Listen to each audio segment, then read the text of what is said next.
성가대를 보니까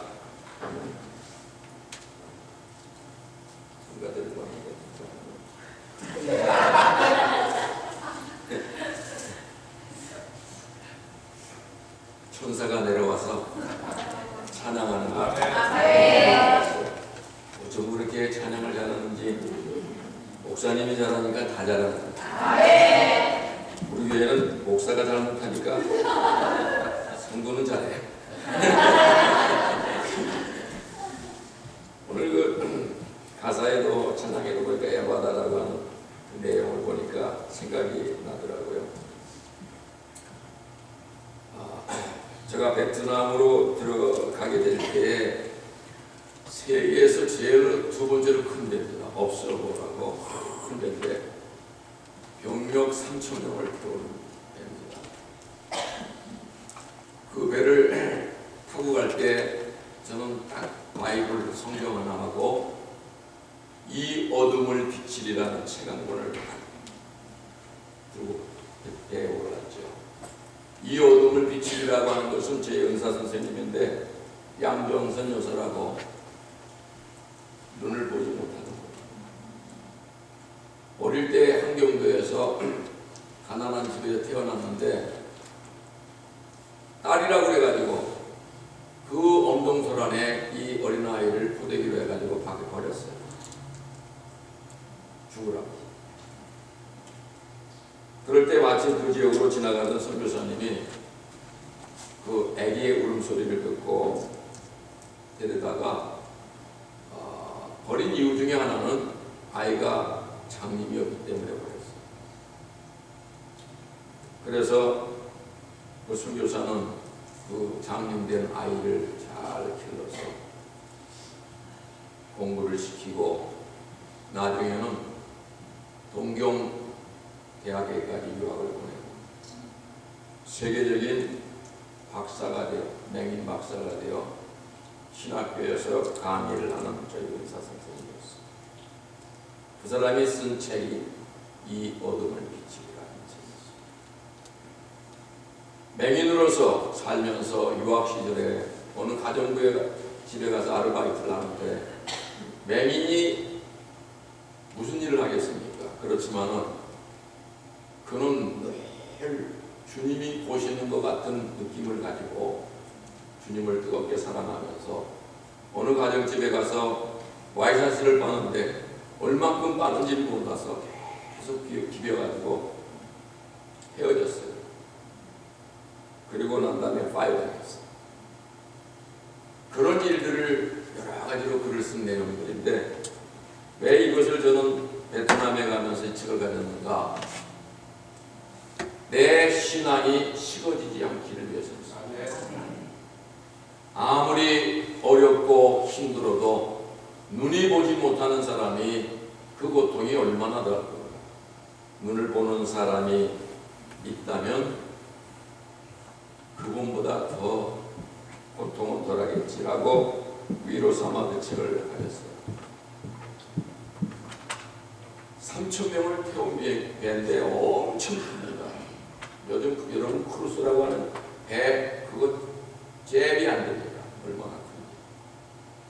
배 안에 농구장도 있고 수영장도 있고 테니스 코트도 있고 뭐 하여간 어마어마한 높이가 약 10층 이상 높은 배인데 주위를 만났습니다. 필리핀 해구 쪽으로 배가 가다가 주위를 만나게 됐습니다. 근데 3,000명이나 태웠으니까 미 해군들이 잠수함 2대가 에스코트를 합니다. 1시간, 2시간마다 한 번씩 쑥 떠가지고 앞뒤에서 호위하는 것을 보고 다시 쑥 내려갑니다. 그리고 오키나와에서 팬통기 4대가 슉 오면서 2시간마다 상공을 한 번씩 선회하고 그리고 다시 돌아갑니다. 에스코트를 하는 거죠. 주위를 맞았습니다. 배에서 주위를 맞았는데 참 막막하더라고요. 어떻게 주의를 예배를 드릴까. 그래서 거기에 크루스 선원대에 부탁을 했습니다. 예배를 좀 드릴 수 있는 공간을 만들어달라고 했어요. 그랬더니 함장한테 가서 말하라고 했어요. 캡틴한테 가서 우리가 이렇게 3,000명이 태우고 가는데 주의를 맞았다. 예배를 드리고 싶다. 캡틴은 지금까지 10여 년 동안에 병력을 그렇게 수송하고 주의를 받았는데 당신같이 처음으로 주의를 받겠다고 하는 건 처음이다. 여기에 마이크를 사용해서 지금부터 어나운서를 당신이 해라. 거기에는 마이크가 전 방에 3,000명이 다 들어갈 수 있는 온 방에 스피커를 통해서 알릴 수 있습니다. 제가 방송실에 들어가서 어나운서를 했습니다. 사랑하는 장병 여러분, 안녕하십니까? 오늘 이 배는 지금 필리핀 해구 쪽으로 항진하고 있습니다. 우리는 전쟁터에 가서 어떤 일이 만나질지 아무도 모르나 하나님을 섬기는 사람들은 예배를 해야 할 것입니다. 오늘 예배를 바라고 원하는 사람들은 가판으로 지금 30분 후에 다 모여주시기를 바랍니다. 이렇게 그러고 나니까 30분 후에 3,000명 가운데 500명 정도가 가판에 올라왔어요. 푸른 배양에 파도 치는 곳에 가판에 새까맣게 벌떼처럼 앉았어요. 거기에서 주 하나님 40장 찬양을 했습니다. 얼마나 뜨거운 감동으로 찬양하는지. 어쩌면 이 찬양이 나에게 배에서 마지막이 될지 모릅니다. 전쟁터로 가는 우리의 심정은 착잡하기만 했습니다. 그러나 찬양을 통하고 말씀을 읽는 가운데 많은 병사들이 울게 됐습니다. 그 깊은 은혜를 체험하고 난 다음에 놀라운 일들이 벌어졌는데 어떤 일이 생겼느냐? 큰 태풍이 오키나와 쪽 남쪽에서부터 필리핀을 피해서 간다고 그랬는데 이 태풍이 방향을 바꿔서 우리가 가는 배를 때리기 시작합니다. 진로를 바꿨습니다. 정말 미 지상층에서도 상상할 수 없는 일이 벌어졌습니다. 진로를 바꿨습니다. 그래서 이 배를, 거대한 배를 때려가기 시작합니다. 배는 이제 그 큰 배가 공중으로 슉 올라갔다가 붕 떨어지는데 세상에 7, 8층 높이의 가판 위로 물이 쳐들어오는데 이건 완전히 이건 죽음입니다. 살 소망이 없는 상황. 90% 이상은 배가 침몰한다. 허리케인 중심부에 들어갔기 때문에 방법이 없다는 거예요. 온 병사들은 벨트를 메고 방 안에서 완전히 춤을 추듯이 이리올리 배가 완전히 기울여져 하다가 다시 올라서고 또 붕 떴다가 붕 내려가는데 파도가 1m, 2m가 아니야. 이 지체보다 더 높은 파도가 때리치는데 저는 여기서 수장되는구나 생각했습니다. 많은 사람들이 조금 전에 어젠가 그렇게 찬양을 하고 하나님을 부르짖던 너희들은 왜 이런 일을 만났냐고 그랬습니다. 저한테 찾아와서 왜 이런 일이 만났냐. 내가 책임자는 아닙니다. 내가 바람을 조종하는 사람도 아니고 바다를 주관하는 사람도 아닌데 얼마나 나를 비난하는지 모릅니다. 당신 때문에, 예배 때문에 태풍이 이리 왔다는 거예요. 주여, 그랬습니다. 주님 도와주셔야 되겠습니다. 이 고난과 환난을 주님이 도와주지 않으면 누가 도와주겠습니까? 이 태풍의 몸부림이 24시간 동안 경험을 하게 됐습니다. 그 배가 필리핀 해구라고 그래가지고 이 지구상에서 가장 수심이 깊은 곳입니다. 물이 파란 게 아니라 검습니다. 그런데 올라갔다 내려갔다 하면서도 하나님은 지켜주셨습니다. 고난 가운데 반드시 하나님이 역사한다는 걸 보여주셨습니다. 그리고 24시간이 지나간 다음에 태풍이 멎어지고 도망치고 우리의 배들은 순항을 하면서 무사히 항진하게 됐다는 사실입니다.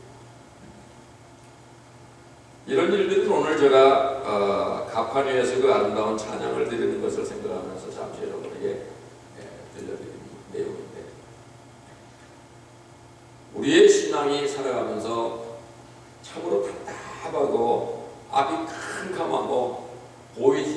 맨날 절망을 만날 때가 있습니다. 신앙인이라고 날마다 햇빛 짱짱이 있는 건 아니에요. 고난이 있고 힘든 것이 있고 자녀의 문제나 경제적인 파이낸셜 문제나 또 신앙적인 갈등이나 여러 가지 문제가 복면되게 있다는 것입니다. 여기에 나타난 이 소경 바디메오는 태어나면서부터 맹인입니다. 그렇기 때문에 부모가 어떻게 얼굴이 생겼는지, 친구가 어떻게 생겼는지, 세상이 어떻게 아름다운지, 색깔이 뭔지 전혀 모르고 살아가는, 거기다가 너무 가난해서 구걸을 해야만 하는 사람이었어요. 참 불쌍한 사람입니다. 성경에서는 불쌍하다고 해서 이 사람을 기록한 건 아니에요. 불쌍한 사람은 세상에 수천 소원이 될 수 있는데 성경에 다 기록하지 않습니다. 기록한 목적이 있습니다. 기록한 목적은 여기 소경 바디메오가 눈이 어두워졌지만 보지 못하지만 그런 심볼릭한 상황이 눈을 뜨고 있는 우리에게도 장님이라는 것입니다. 영적으로 장님. 하나님을 보지 못하고 하나님을 느끼지도 못하고 하나님에 대한 사랑도 모르는 사람들은 맹인과 같은 겁니다. 우리가 어릴 때 학교에서 끝나서 아이들끼리 눈 감고 어딘만큼 갔냐, 담배 가게에 지난다, 빵집 앞을 지난다, 그리고 눈을 감고 가면 굉장히 불안해가지고 눈을 살려야 싶습니다. 여러분, 예배가 끝난 다음에 여러분 눈 감고 집에 한번 가보라고. 불가능한 일입니다. 자동차도 물론 운전도 못할 거지만 설사 걸어간다 할지라도 불가능한 일입니다. 이런 맹인, 이런 시츄에이션에 있는 이 사람은 가장 중요한 마음에 무언가 받아들여야 할 요건이 생겼어요. 이 맹인에게는 물론 가장 바라는 것은 누군가가 이 깡통 안에다가 은하 정도나 혹은 정말 넣기 하면 그말하고 퉁 하고 떨어진다 그러면 그거는 가장 큰 행복일 수도 있을 거예요. 그러나 이 맹인은 그거보다 눈을 어떻게 열어볼 수 있을까? 태어나면서부터 장님된 사람들은 각막신경이 다 죽어가지고 퇴화돼가지고 없습니다. 없어요. 전혀. 신경 각막이나 안구 자체가 다 퇴색돼서 없어졌어요. 사고로 눈을 다쳐서 뭐 안 보인다 그래도 각막신경들, 각막은 다 들어있어요. 신경은 다 죽어도. 그러나 태어나면서부터 된 거는 전혀 없다는 겁니다. 우리가 예수 그리스도를 알기 전에 첫사람 아담으로부터 지은 죄가, 그 불의와 악이 우리의 삶 자체에 죄악으로 걸려있던 사람들, 한 사람의 죄로 모든 사람이 죄인 된 겁니다. 이 죄가 죄인 되었다는 자체는 하나님과 원수요, 하나님과 교제할 길도 없고 영원한 버림이요 저주 가운데 있던 사람들, 이걸 가리켜서 신학적으로 맹인이라고 합니다. 눈을 볼 수 없는 사람, 전혀 하나님을 느낄 수 없는 사람들을 말하는 것입니다. 이런 맹인에 대해서 예수님은 비유를 오늘 여기에서 이 사람을 들어서 사용한 이유는 이 맹인이 어떤 자세를 가졌느냐 하는 것입니다. 그 사람 속에는 무엇인가 희망의 소리를 기대하고 있었습니다. 그래서 뉴스, 우리가 굿뉴스라고 하는 것을 복음이라고 그러잖아요. 복음. 네. 우리가 미국 사람들이 그렇게 합니다. 매일 무슨 소식이 있을까 하고 우체통을 열어봅니다. 사실 맨날 무슨 빌밖에 없어. 회문하라는 빌밖에 없어. 사실 어떻게 보면 짐이야. 여러분 실은 그건데 그래도 뭔가 있을 거라고 우체통을 연다는 거예요. 그래도 여러분 중요합니다. 사람마다 가장 중요한 것이 꿈이 있는데 그 꿈은 물론 출세하고 잘 살고 행복한 데 목적을 두고 있겠지만은 가장 중요한 것은 이 소경은 눈을 열어보는 것이었어요. 그런데 어디선가 들려오는 소문이 굿뉴스가 있었어요. 예수 그리스도라는 분이 있는데 그분은 하나님의 아들로 이 땅에 오셔서 모든 사람의 죄를 사할 뿐 아니라 치료하고 하나님의 나라를 소개하는 분이라고 하는 뉴스를 접하게 됐어요.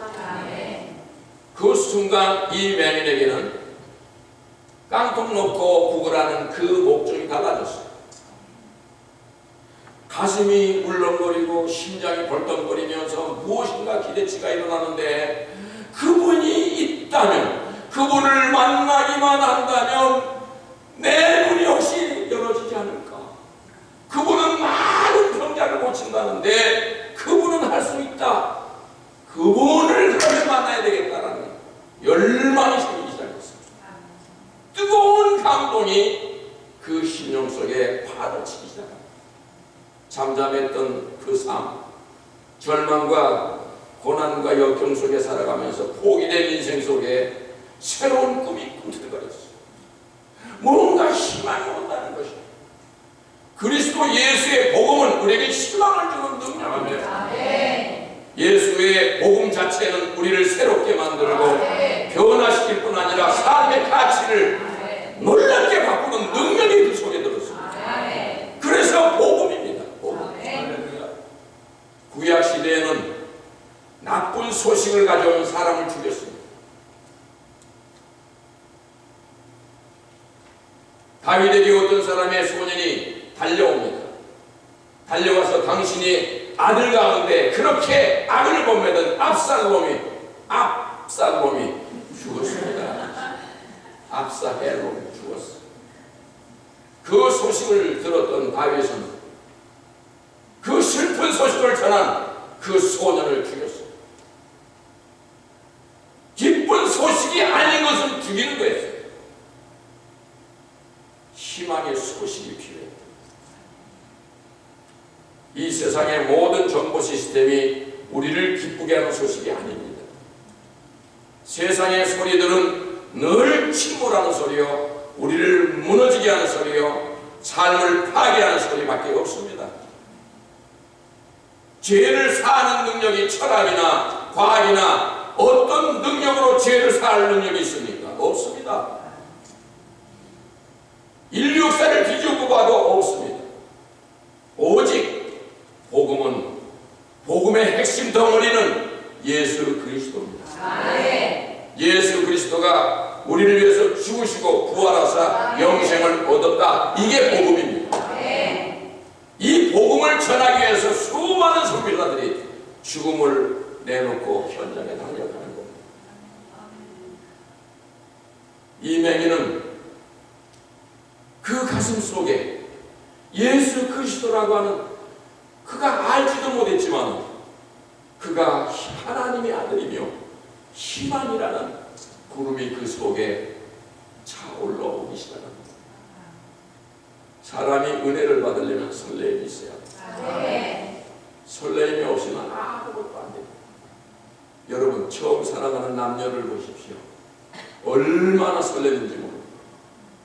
그 추운 눈보라가 휘날리는 벤치에서 둘이 꼭 앉혀갖고 30분, 1시간 얼마든지 견딥니다.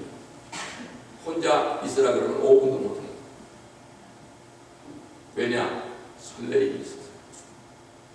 그 설레임 자체가 우리를 마음을 둥둥 뜨게 한다는 사실입니다. 여러분, 그 큰 배가 뜨는 이유가 뭔지 아십니까? 영어로는 모연스라고 해가지고 무력 현상입니다.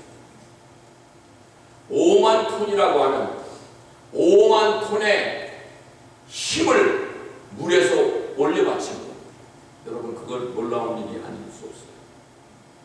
정말 신기한 거예요. 배가 뜨는 이유가 바로 거기 있어요. 여러분 집에 목욕탕에 물을 받아놓고 빈 거 바가지를 꼭 눌러봐요. 바가지가 들어가겠습니다 그러겠어요? 절대 튀나 올라고 야단을 치는 겁니다. 그런 현상을 무력현상이라고 합니다. 다시 말하면 5만 톤의 배가 내려앉으려고 그러면 5만 톤의 힘이 물이 떠받쳐서 올려버리는 거예요. 그렇기 때문에 엔진 추진을 통해서 배는 가는 거예요. 우리의 삶에 이 세상을 이길 수 있는 가장 위대한 힘은 예수 그리스도의 능력작용입니다. 예수님이 우리를 붙들어 올려주지 아니하면 우리는 세상을 이길 능력이 없습니다. 예수님은 어디를 가든지 어느 상황이든지 어느 조건이든지 간에 우리를 항상 밀어 올려서 이 세상을 이길 수 있는 힘의 지혜와 능력을 함께 하는 것입니다. 이 소경 바디메오 속에는 예수 그리스도라는 이 힘 자체가 자기를 지금 이 상황과 사건 속에서 자기를 이뤄내고 올려보내고 있는 것입니다. 그 설렘과 감동이 말할 수 없이 막 감동하는 것입니다. 예수님이라는 그 분이 있다면 내 눈이 열려질 수 있을 것입니다. 그런 기대치가 꽉 차 있을 때 저 마을에서 예수님이 지나간다는 사실을 듣게 됐습니다. 그러면 나라는 존재를 어떻게 예수님께 알립니까? 눈이 어두워서 사람들이 나를 데리고 가는 것도 아니고 벌써 다 다른 사람들은 앞다퉈서 예수님 만나러 가버렸고 혼자 덩그러니 깡통 옆에 앉아가지고 추한 모습으로 앉아있는 그 자신은 방법이 무엇일까? 한 가지 방법이었어요. 주여 다윗의 자손 예수여 나를 불쌍히 여기소서. 이 외침이 오늘 우리에게 필요한 외침인 것입니다. 주여 나를 불쌍히 여기소서. 이것이 우리 인간이 할 수 있는 최대의 아름다운 소리인 것입니다. 아무리 좋은 수사를 써서 문학적인 가미를 섞는다고 해서 되는 것이 아니라 우리 인간의 가장 낮은 모습으로 나를 불쌍히 여겨달라는 그 외침 하나가 주님의 마음을 감동할 수 있는 것입니다.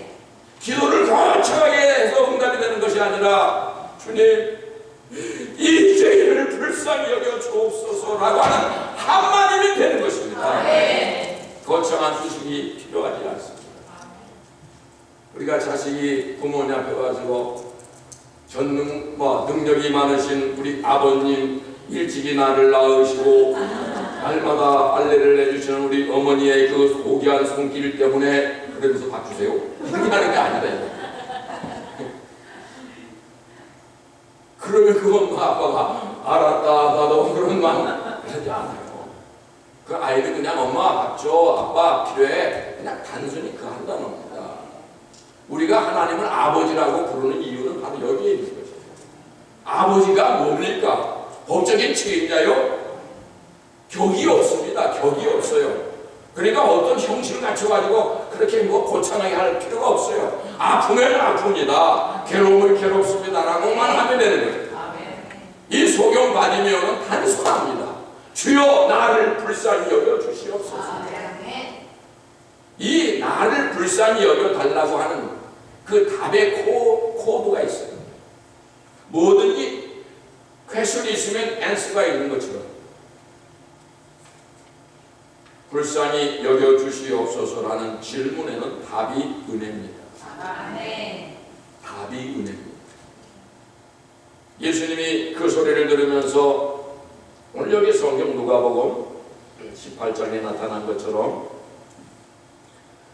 무리가 지나감을 듣고 이 무슨 일이냐고 묻는데 그들이 나사렛 예수께서 지나가신다 하니 맹인이 외쳐 이르되 다윗의 자손 예수여 나를 불쌍히 여기소서 하거늘 앞서가던 자들이 그를 꾸짖어 잠잠하라 하게 했어.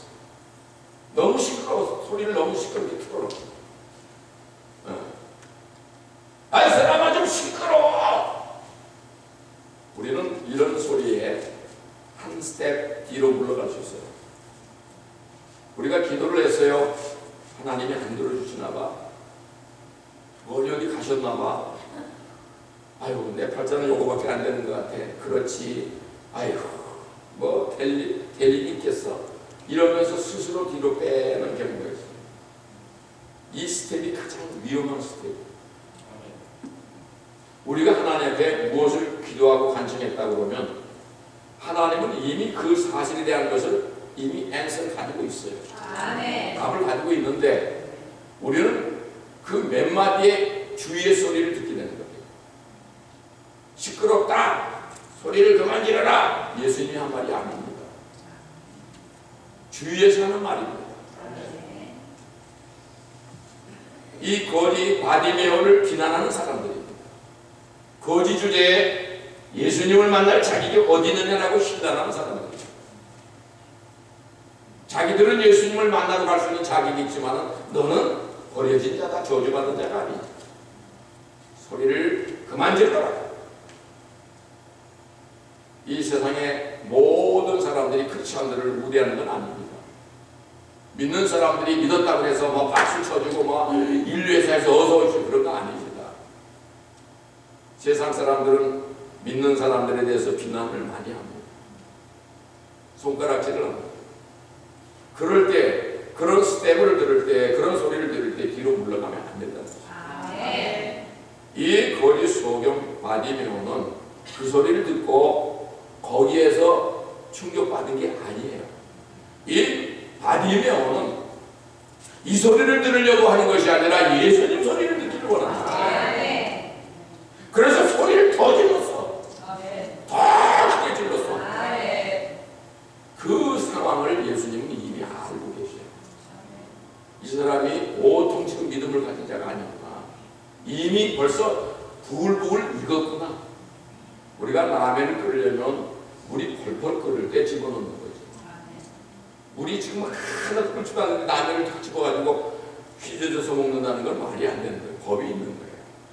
사람이 하나님을 만나려면 벌써 뜨거움이 감동이 있어야 되는 것입니다. 저는 해운동에 살았을 때 서울운동장이 있는데 서울운동장에 거기 무슨 경기도 있고 그런데 어릴 때 서울운동장 입구에 왕십리가 있습니다.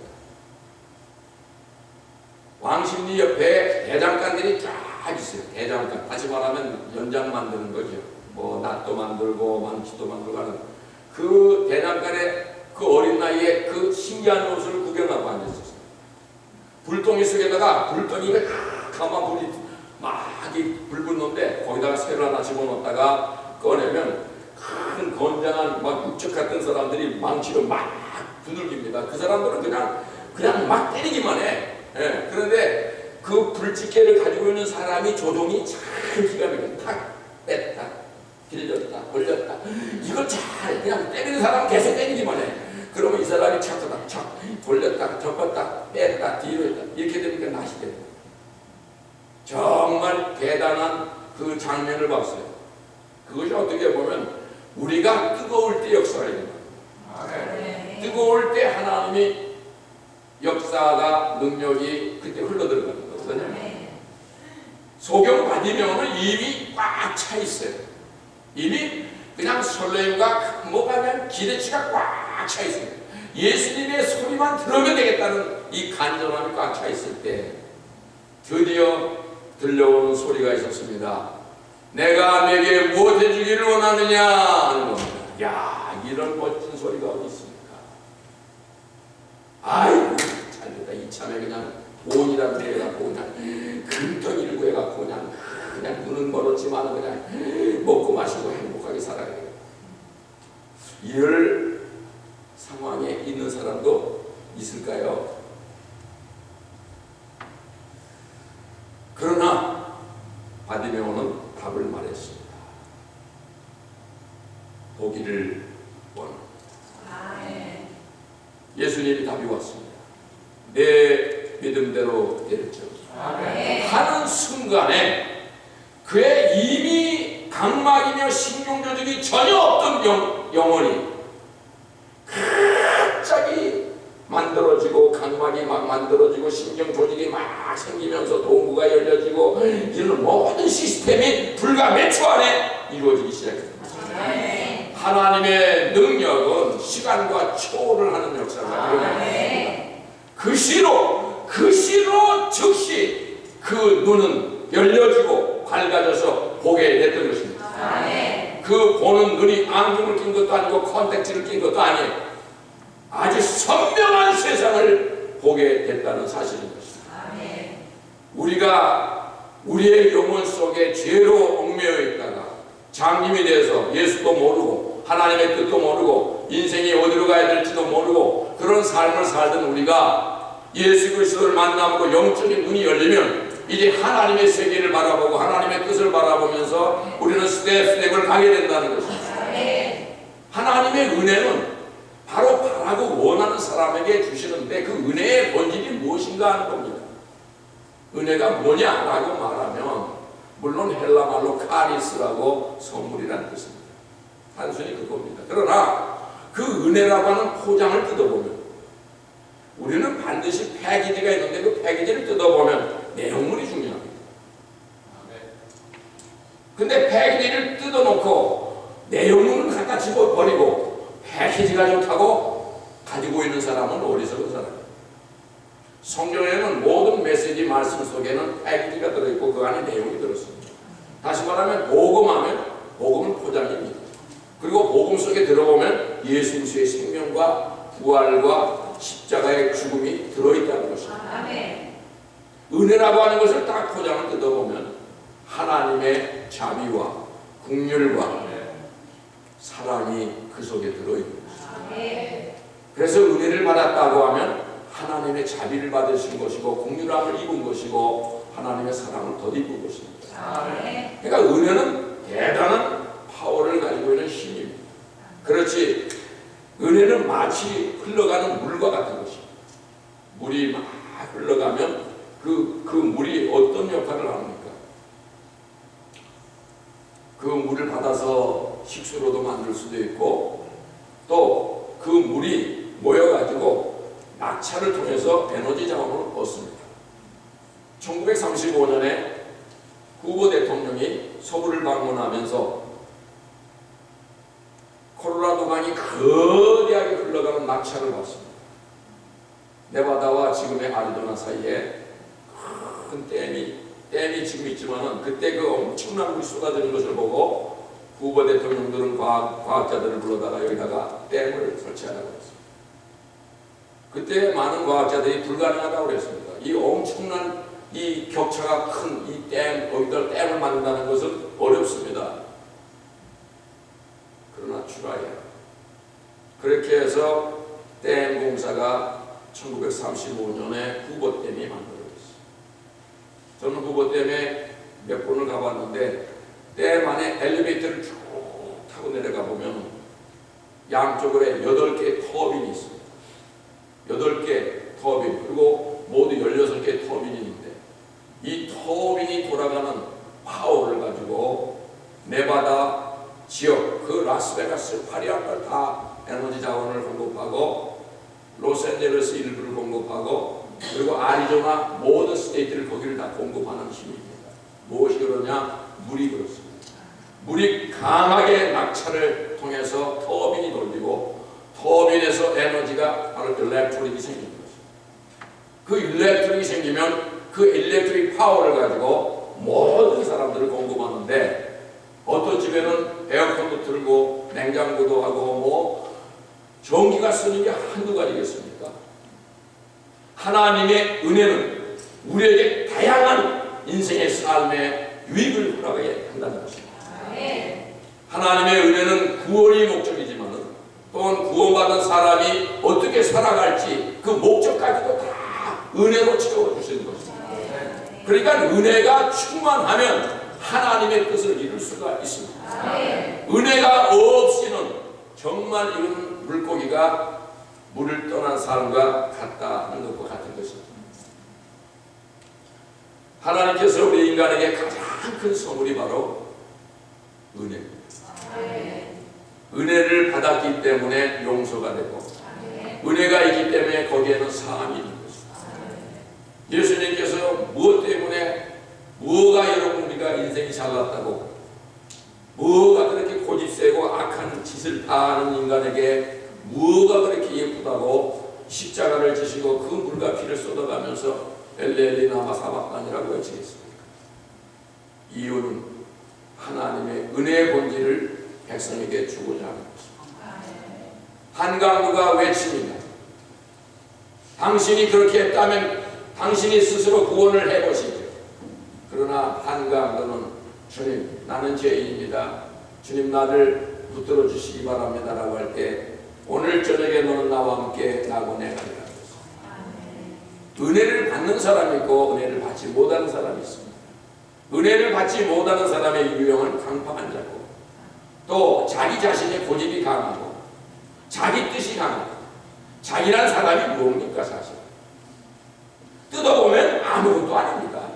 그런데 자기라는 고집을 그냥 절벽같이 세워놓고 그 안입 속에 벗어나지 아니하고 스스로 뭘 해보려고 하는 그 교만한 성격이 인간을 망치는 것입니다. 사람이 잘난 게 뭡니까? 물론 똑똑하고 뭐 공부도 많이 하고 뭐 훌륭할 수도 있어요. 그러나 인간은 죽는다는 겁니다. 많은 낙타를 내서 창고를 가득가득 채우고 그 부자가 말하기를 배를 두드리면서 이제 먹고 마시고 행복해야지. 그럴 때 주님 말합니다. 이 어리석은 부자야, 오늘 저녁에 내 영혼을 걷어가면 그것이 무엇이 소용이 있겠노? 인간에게 죽음이라고 하는 것은 그 사람을 돌아보게 하는 결정적인 수단입니다. 만약에 죽음이 없다면 여기에 앉을 사람 하나도 없을 것입니다. 저도 그렇고.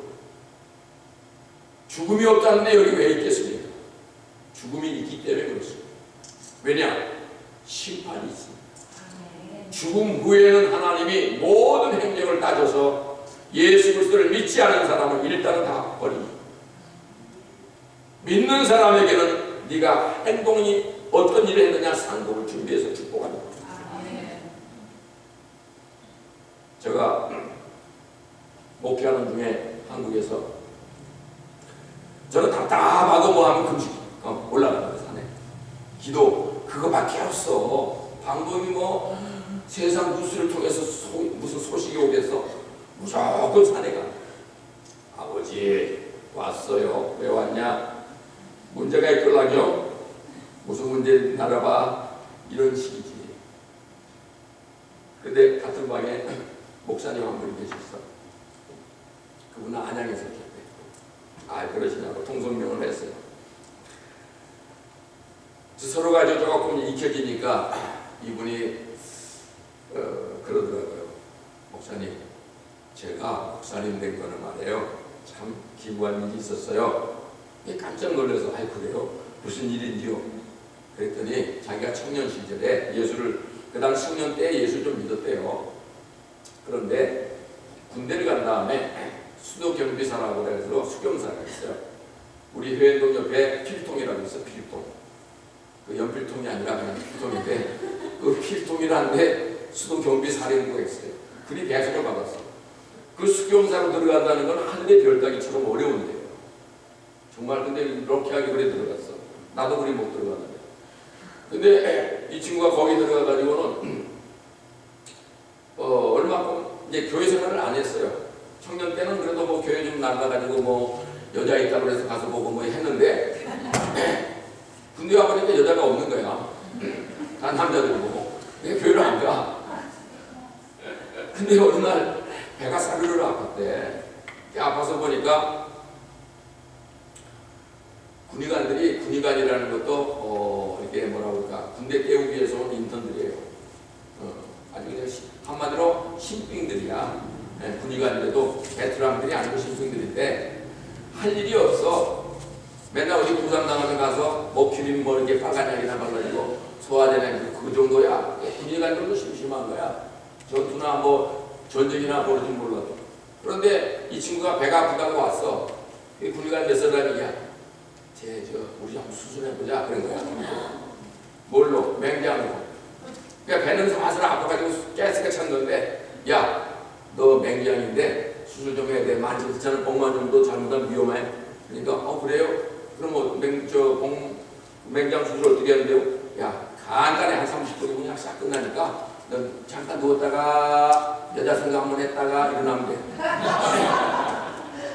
그래요? 그러면 뭐 하지요. 그래가지고 금요일날 원래는 수술을 하려면 마취 과정이 있어요. 이 마취하는 과정이 있어서 마취 과정이 허락한 다음에 마취가 정식 마취를 시킨 다음에 허락해야 되는데 마취 과정이 금요일날 퇴근해버렸어. 그러니까 그 신빙 군의관 서너 명이 모여가지고 자기가 마취해보겠다 그래가지고 척추 마취를 했는데 척추 마취가 제대로 안 된 거야. 그래서 7번, 8번 막 줬어. 그러다가 이 아이가 쇼크샷을 죽어버렸어. 군의관들이 얼마나 놀랬겠어. 자기들이 괜히 멀쩡한 놈 무하다 걸렸다가 쇼크샷을 죽었어. 그런데 이 죽은 청년이 자기 몸 안에서 영혼이 싹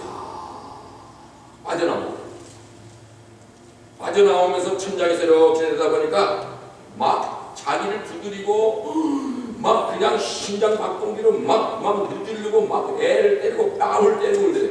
그래서 그러지 말라고 자기가 내려가서 이렇게 했더니 말려지지가 않더라고요. 그러면서 갑자기 어디서 배균 빨아내듯이 샥 빨려나가는데 어떤 공간을 샥 지나가는데 갑자기 확 스펙타클 하면서 보여지는데 지옥이래. 지옥. 그 수많은 사람들이 고통과 그냥 그 아픔 속에 막 있는 게 보이더래요.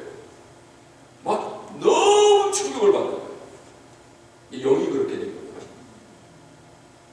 거예요.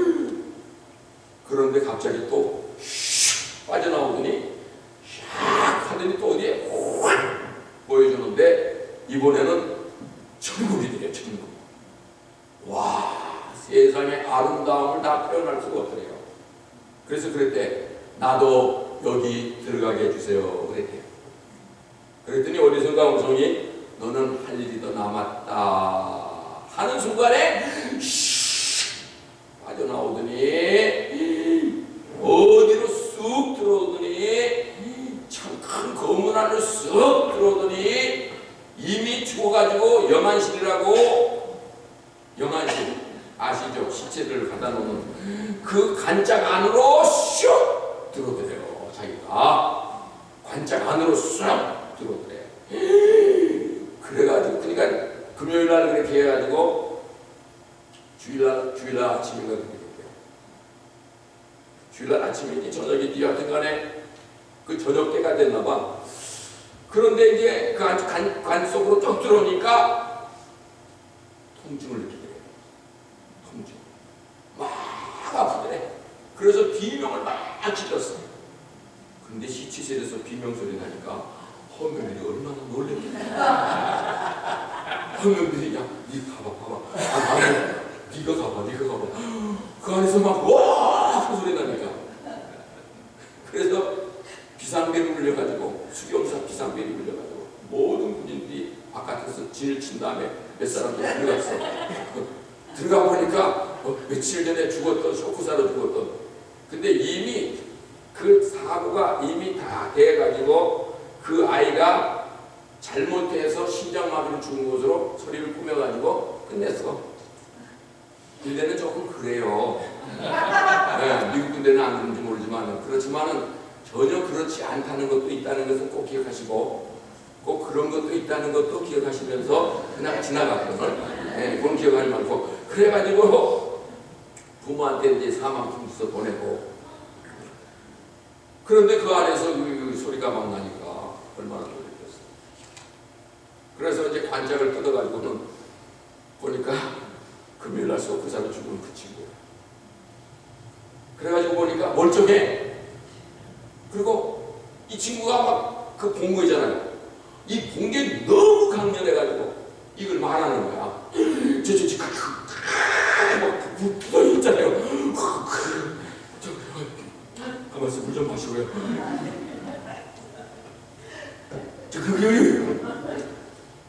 천국이. 그래가지고 이게 돌았다 그래가지고 누가 다 제대로 시켜버렸어. 군대 생활을 많이 남았는데 이 정신병자다 그래가지고 내버려버렸어. 제대로 시킬 뻔했어. 참 제대되는 방법도 간단해. 내가 그걸 미리 알았다면 나도 그걸 써먹을 텐데 어쩌다가 그걸 몰라가지고 약 36개월을 다 채웠네. 이래가지고 이 양반이 막 돌아다니면서 이제 그 얘기를 하는 거야. 자기가 봤던 일들을 막 사람을 붙들고 막 지나가는 사람 이러니까 다 뭐라 그래? 갔다 그러지. 또라이 됐다고. 그러니까 그때 이제 어떤 목사님이 그 얘기를 지나가다가 들었어. 들으니까 이건 진짜 목사님이 들으면 이해가 되는 일이에요. 왜? 성경하고 맞으니까. 지옥과 천국이라는 말을 현실적으로 봤다는 거니까 이 감각이 오는 거야. 그래서 당신이 이렇게 외친다고 사람들이 들어줄 거 아니기 때문에 신학교를 가서 논리적으로 잘 신학을 터득한 다음에 그 다음에 말씀과 믿음을 가지고 체계적으로 이 얘기를 하면 많은 사람들이 들을 것입니다. 그 얘기를 기도원에서 제 방에 그 목사가 얘기했다 그 말인 거예요. Understand? 지금 뭘 얘기하냐고 하면은 하나님의 은혜 자체는 우리에게 영원한 생명의 보장을 가지고 있고 하늘나라를 준비하고 있다는 것입니다. 은혜의 본질이 뭐냐? 이 세상에서 먹고 잘 살고 띵띵하다고 살아가고 하는 그 자체가 은혜를 주려고 하는 목적이 아니에요. 우리는 이미 분별된 사람이에요. 세상 사람과 달라요. 그렇기 때문에 하나님의 거룩한 성품을 입고 하나님의 자녀의 신분을 가지고 하나님의 신분을 가진 우리는 마땅히 하나님의 조정을 받아야 된다는 말입니다. 워싱턴에 있는 한국 대사관은 미국의 지령을 받지 않습니다. 워싱턴 대사관 안에 있는 테리토리는 코리안 테리토리입니다. 법적으로 거기는 치외 법권지역입니다. 그래서 워싱턴에 있는 주미 한국 대사는 한국의 지령을 받아요. 외목으로부터 지시를 받습니다. 그리고 외교 행량이라고 해서 모든 통신 수단을 한국하고만 하는 거예요.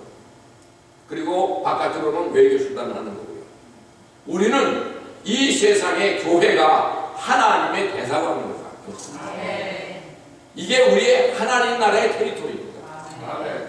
하나님의 나라에 누구도 건드릴 수가 없는 하나님의 지정입니다. 그러면 하나님의 지정은 어디에서부터 그 소식을 받고 명령을 받고 지시를 따라야 되느냐? 하나님으로부터 받아야 합니다. 그래서 하나님께서 외교 행량이라고 해가지고 본부에서 지시하는 모든 훈련된 그것을 가지고 제가 외교학을 공부했기 때문에 충분히 그런 것이 이해가 돼요. 외교 행량을 다 책임지고 그걸 가지고 하는 것처럼 하나님은 외교 행량을 우리에게 보내주셨어요. 모든 디렉터를 다 어떤 방법으로 하라고 다 알려주셨어요. 그것이 성경 바이블.